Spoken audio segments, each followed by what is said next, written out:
Kalau saya lihat MBG batalkan. Batalkan. Batalkan dulu. Siapkan sebaik mungkin. Jangan kejar target terus ngorbanin rakyat dan ngorbanin Oke. anggaran rakyat gitu loh. Kan Prabowo ini kan nggak jauh beda sama Trump. Di kepalanya Trump itu MAGA, di kepalanya Prabowo ini rakyat makan. Seolah-olah ketika rakyat makan itu sejahtera. Di kepalanya dia itu aja. Betul. Jadi dia penting rakyat itu ya cukup tahu makan aja.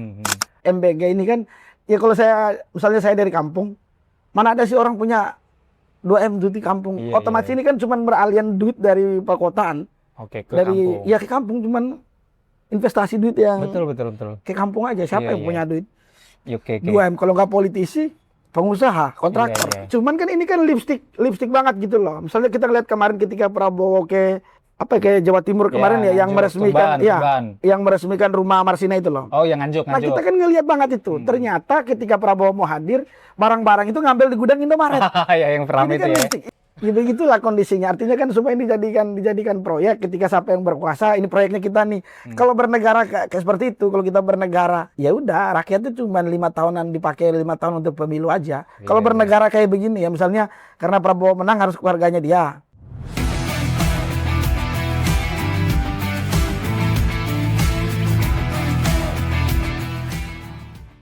Kawan-kawan Bengkel Video, kita ada tamu anak muda kritis, bandel, enggak ya, bandel kagak ya.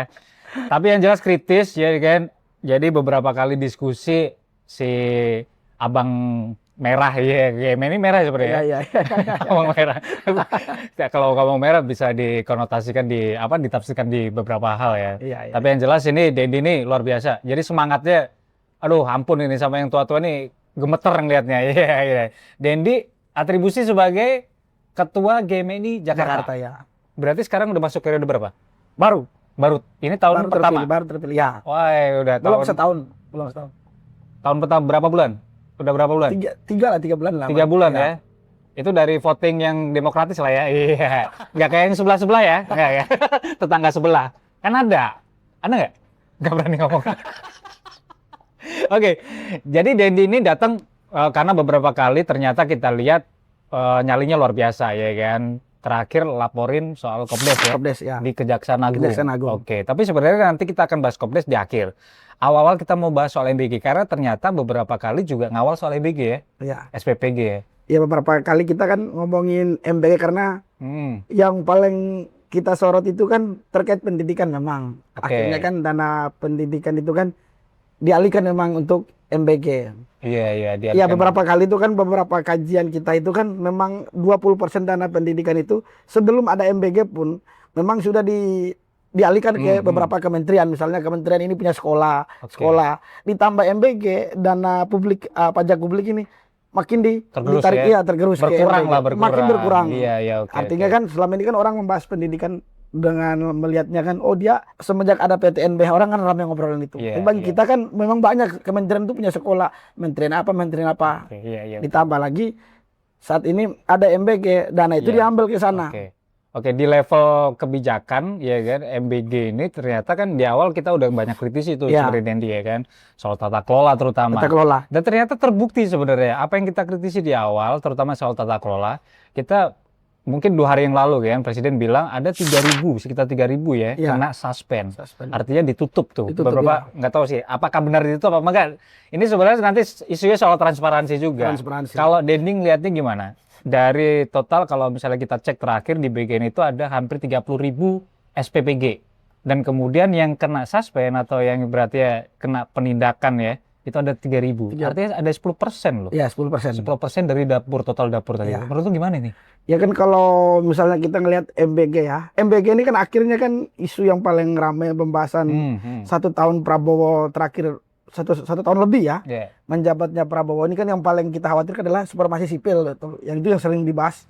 Kemudian dalam proyek-proyek strategisnya Prabowo populisnya ya. Berapa sih total program prioritas Prabowo itu selain MBG tadi ada Kopdres, MBG, sama 3 juta rumah. 3 juta rumah.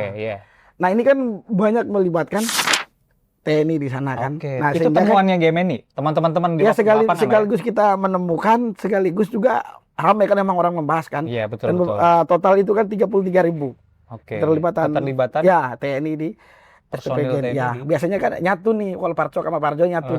Kalau di SPPG mereka disatukan. Jelasin dulu Parcok apaan, Parcok. Orang kan nggak tahu Parcok. Parcok ini kan viral di pemilu. Oke, lanjut. Itu kan mereka dipersatukan di SPPG.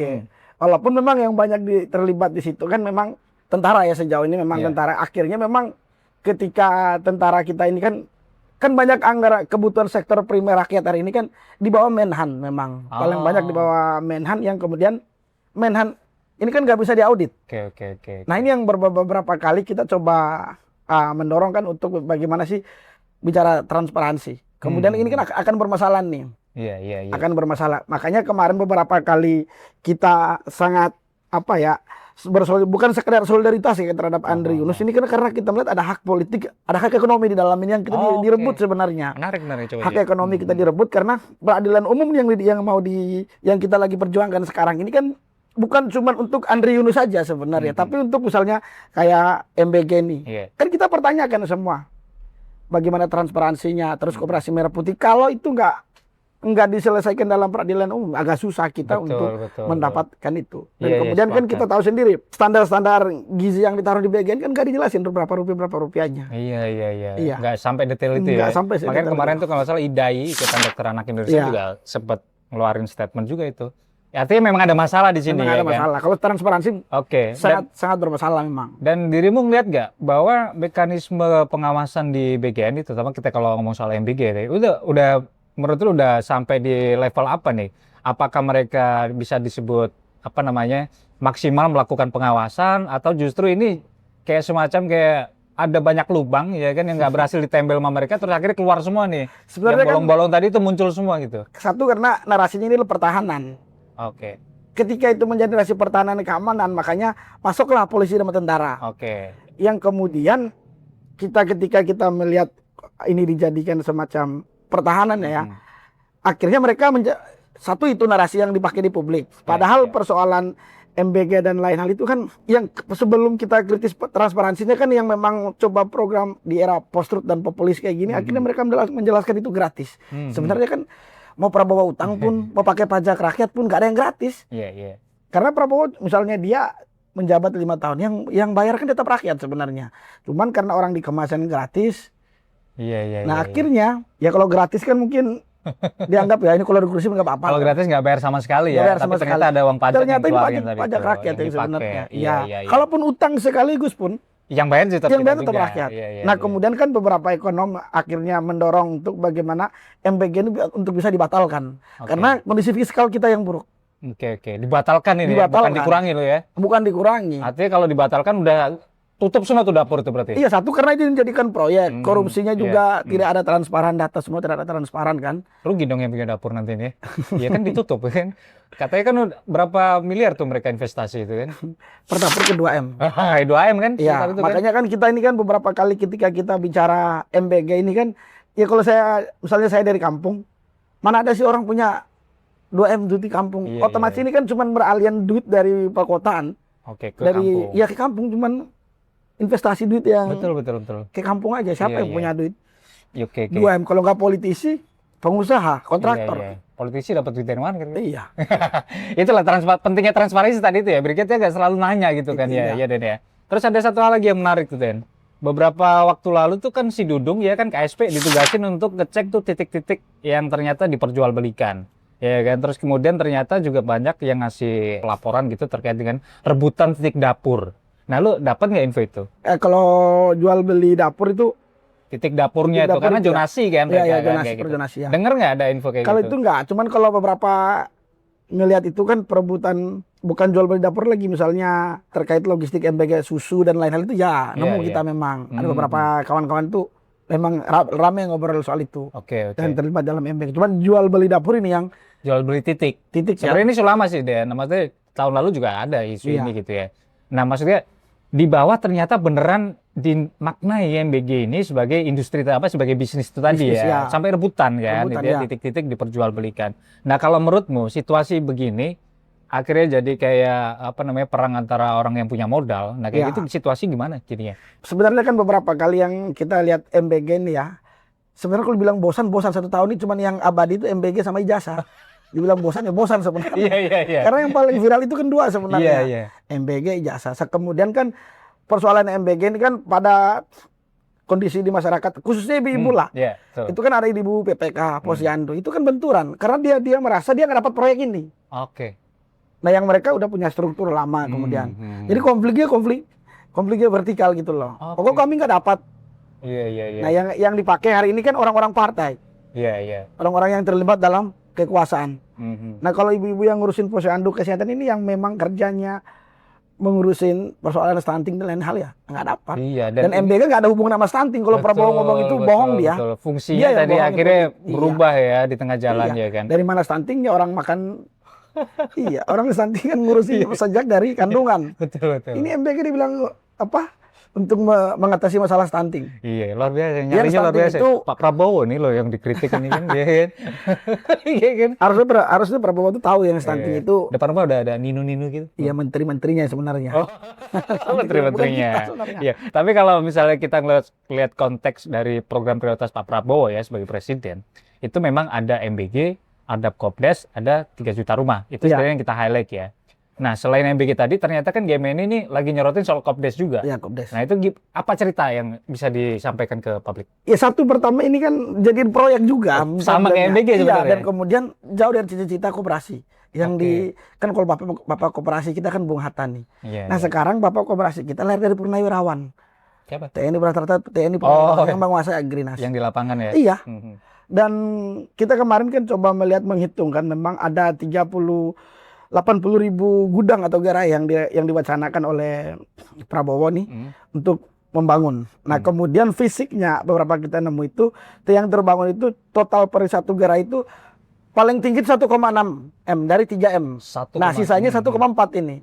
Nah kita kalikan per 80.000 unit kita menemu 112 triliun. Nah ini yang dibawa Agrinas ya. Yang akhirnya kemudian kan dia tidak terlepas memang dari penyediaan pangan dan lain. Karena makanya kan beberapa kali itu kan kita ngeliat itu Prabowo kan selalu di sampingnya itu kan Menteri Koperasi dan Koordinator. Makanya Zulhas itu selalu di situ ketika ngomong itu ya. Oke. Yang kita melihat kok ini jadi proyek dan nggak jalan gitu. Beberapa problem yang terjadi itu kan misalnya pembebasan lahannya bermasalah. Nah koperasi terus ada sekolah yang mau dijadikan gudang gerai gitu. Iya. Gudang koperasi. Itu jadi materi laporan kalian tuh? Iya. Di situ ya? Hitung-hitungan tadi itu ya? Berarti kalau di total misalnya ini disebut sebagai potensi gitu, ada berapa potensi kerugiannya? Kalau di kampung kan misalnya kalau waktu saya masih SD, kita masih melihat ada bekas kaude itu loh. Oh iya kaude. Itu juga gagal ya. Cuman kan ini kan lipstick banget gitu loh. Misalnya kita lihat kemarin ketika Prabowo kayak Jawa Timur kemarin yang meresmikan yang meresmikan rumah Marsina itu loh. Oh, yang Nganjuk. Nah, kita kan ngelihat banget itu. Ternyata ketika Prabowo mau hadir, barang-barang itu ngambil di gudang Indomaret. Ya, yang ramai itu kan ya. Iya, yang viral itu ya. Artinya kan memang ini jadi proyek itu kan ketika Prabowo hadir aja. Sama juga kalau negara misalnya kalau anak buahnya Prabowo ini kerja seperti ini terus ya. Misalnya kalau kayak di Aceh kan kita ngeliat itu waktu Prabowo datang tenda-tenda pengungsi itu dibuat. Nah, kalau semuanya skemanya seperti ini, gimana program itu bisa berhasil? Iya. Ini kalau bahasa kita nih ABS gitu ya. Kita kan bukan anti program tuh yang baik loh. Populis nggak soal gitu loh. Populis itu penting tapi kan harus realistis gitu loh. Harus kerjakan dengan benar gitu loh. Misalnya MBG. Nah MBG ini kan kita melihat ketika dia dijadikan proyek kerjanya hanya sebatas yang penting bisa jalan gitu loh. Yang akhirnya keracunan di mana-mana. Oke. Fungsi utama tadi buat kan perbaikan gizi, terus kemudian menghidupkan UMKM akhirnya nggak tercapai. Nggak terjadi. Ya. Dan kalau misalnya ini terus-menerus begini ya, yang kaya yang itu aja gitu kan. Nah, kapan kita gitu? Ini yang paling parah ini, Bung. Nah, ketika kesepakatan ART ini muncul, MBG nanti kan barang yang masuk dari Amerika itu nggak ada label halal dan haram. Dia wajib masuk. Itu kan membunuh UMKM sebenarnya.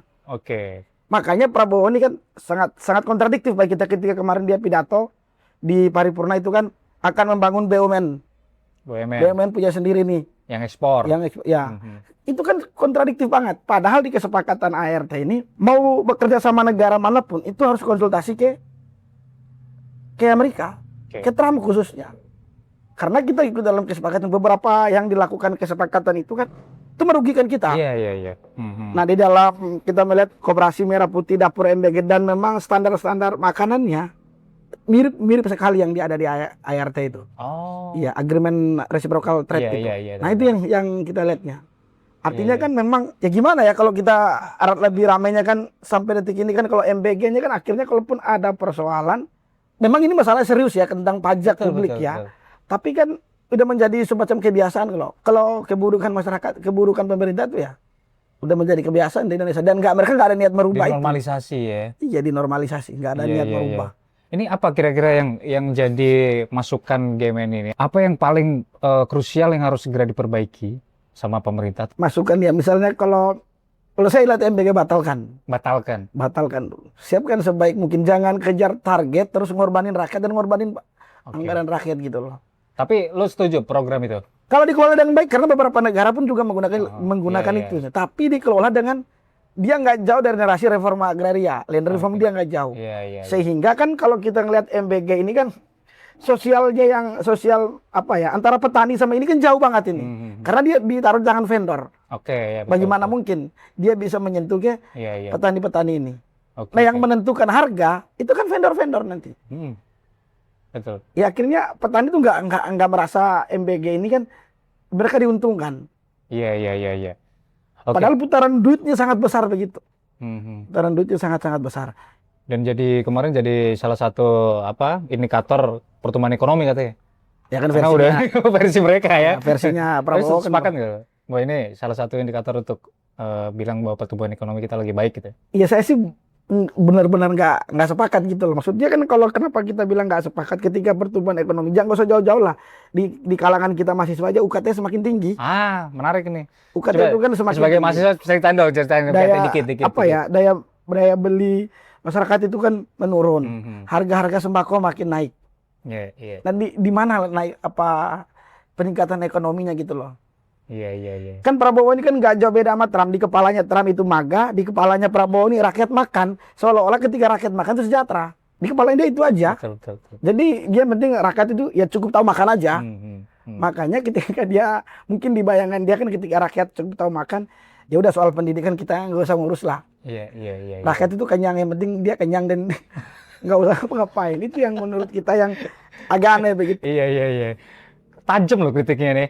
Ya terutama tadi yang terakhir lagi ya soal program ini sebenarnya kalau versimu berarti perbaikan diperbaiki. Tapi kalau misalnya nggak benar-benar ya batalin aja berarti ya. Sebenarnya batalin aja.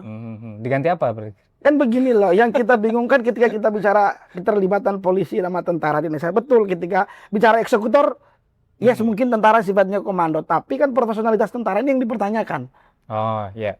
Kemudian kan ketika misalnya nggak usah jauh-jauh lah, kepala BGN sendiri kan nggak ada yang ahli gizi. 3 orang itu kan nggak ada yang ahli gizi. Iya. Siapa aja sih? Si Dadan. Malas juga nih. Itu nggak ada yang ahli gizi ya? Iya. Gitu loh maksudnya profesional. Serangga. Pak Dadan. Iya. Misalnya kita kan ngelihat, contoh lah kemarin kita ngelihat, tentara juga ngurus LPDP. Kita sadar betul, ada tentara yang S3 pintar-pintar. Tapi kan memang kalau ini dijadikan proyek, bermasalah gitu loh. Kita sebenarnya nggak anti TNI sebenarnya, sangat-sangat nggak anti. Kita tahu negara butuh tentara gitu loh. Tapi kan tahu tupoksinya yang jadi problemnya. Sekarang ini kan misalnya tentara, saya beberapa kali coba diskusi sama kawan-kawan yang di Unhan ya, apakah benar sih kalau dalam pertahanan kok sampai ngurusin makanan sampai begini? Apa katanya? Saya coba berpakai positif aja, nggak ketemu. Karena satu nggak ada situasi darurat kita ini, nggak ada situasi darurat. Iya. Sebenarnya. Cuman kan mereka coba masuk ke ranah sipil karena memang nggak bisa ngapa-ngapain. Akhirnya kan fungsi pertahanan, fungsi keamanan itu hilang gitu loh. Mereka akhirnya masuk ke dalam ranah sipil saat ini. Iya.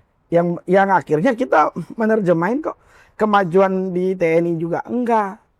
Tapi ketika di ranah sipil misalnya gini, kan banyak tuh celote-celote yang ada di medsos kan. Kalau jabatan sipil mau, peradilan sipil nggak mau. Kan gitu loh tentara kita. Jabatan sipil mau, tapi kalau salah maunya diadil di militer. Ya.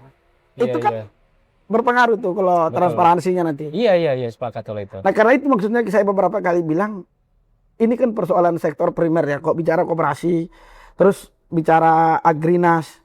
Ini kan soal sektor primer ini.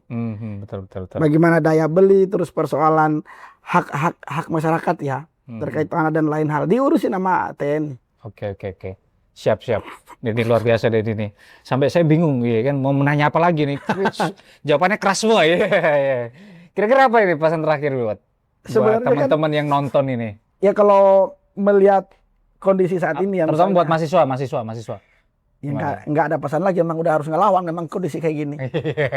Artinya kan ruang sipil kan sudah benar-benar diisi gitu loh. Misalnya gini, tentara ini kan kita tahu dia mengisi salah satu kementerian. Akan bisa 10-20 tahun di kementerian itu keluarganya dia. Ini kan meritokrasinya bermasalah. Sedangkan kita tahu sendiri, kampus ini kan penyumbang salah satu ya, penyumbang pengangguran terbanyak juga. Yang anehnya ketika banyak kritikan itu, kampus itu ditawarin MBG lah. Iya. Disuruh bikin dapur ya. Ada yang mau loh itu. Makassar kemarin. Iya. Nah, ada kan? Iya. Kampus enggak? Kan kampus kan tempat orang belajar gitu, bukan buat masak. Ya diajak supaya biar dapat proyek sama-sama katanya. Iya. Ini semakin serampangan sih. Iya, artinya kan makin kesini gitu loh. Maksudnya pembungkaman cara-cara kayak gitu kan masif begitu loh, dimainkan sama negara ya.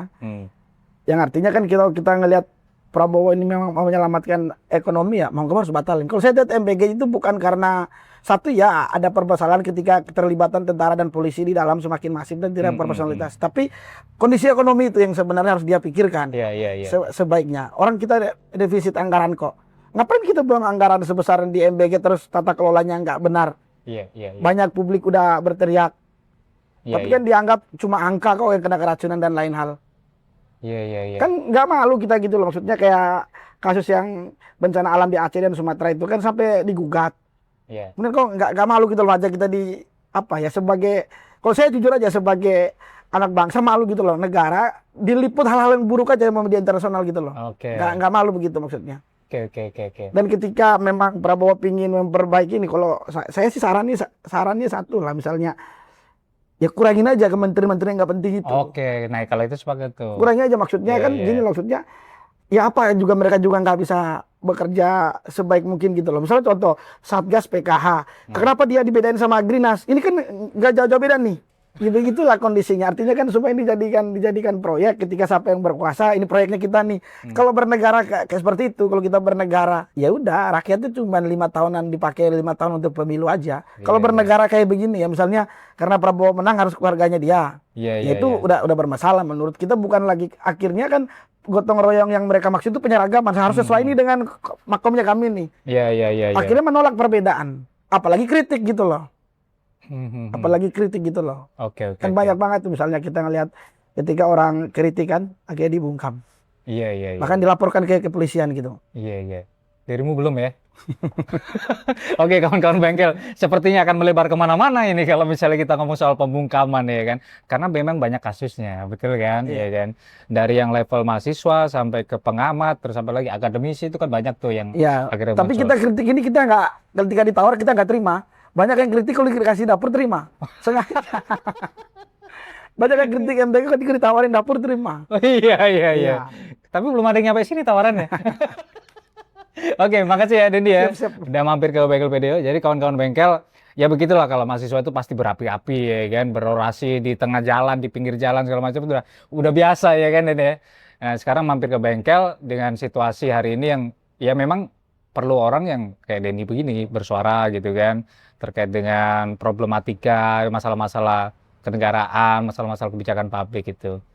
Dendi sekali lagi makasih ya udah mampir. Nanti kapan nama kita nongkrong lagi ya di sini ya. Kawan bengkel, sekian ya. Kita tutup ya. Bengkel PDO, reparasi tanpa basa-basi.